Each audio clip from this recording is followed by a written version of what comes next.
Hi friends, இன்னைக்கு வந்து நம்ம எக்கனாமிக்ஸில் இலக்கண வகைகளை பற்றி பார்க்க போகிறோம். ஓகேங்களா? ஃபஸ்ட்டு செல்வ இலக்கணம். ஓகேங்களா? செல்வ இலக்கணம் யார் வந்து இது பண்ணோம் அப்படின்னா ஆடம் ஸ்மித்து.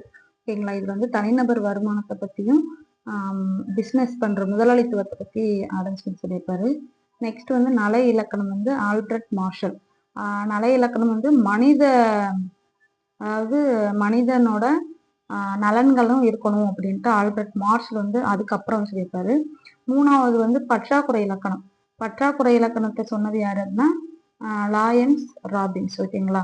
இவர் தான் வந்து பற்றாக்குறை இலக்கணத்தை பற்றி, அதாவது பற்றாக்குறை இல்லாம இருக்கணும் ஒரு எக்கனாமிக்ஸ் அப்படின்னா.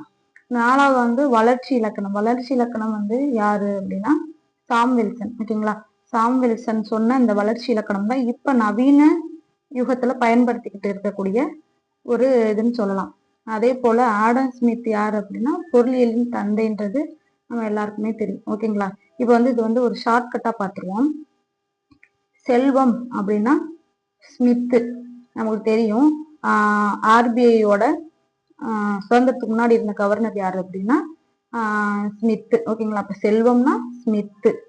நல இலக்கணம் அப்படின்னா நலமா இருக்கணும்னா பிரெட் சாப்பிடணும். ஓகேங்களா? அடுத்து பற்றாக்குறை இலக்கணம் அப்படின்னா பற்றாக்குறை அப்படின்றது வந்து இப்ப லயன்லாம் ஆசிய சிங்கம் இந்த மாதிரி இதெல்லாம் வந்து பற்றாக்குறையா இருக்கா, அப்ப பற்றாக்குறை அப்படின்னா லயன்ஸ். அடுத்து வளர்ச்சி இலக்கணம் அப்படின்னா சாம் வில்சன். ஓகேங்களா? சன்னை தான் நம்ம என்ன பண்ணணும், வளர்க்கணும். நவீன காலத்துக்கு ஏத்தாப்புல சன்னை தான் நம்ம என்ன பண்ணணும், வளர்க்கணும் அப்படின்றத நான் வச்சுக்கோங்க. ஓகேங்களா?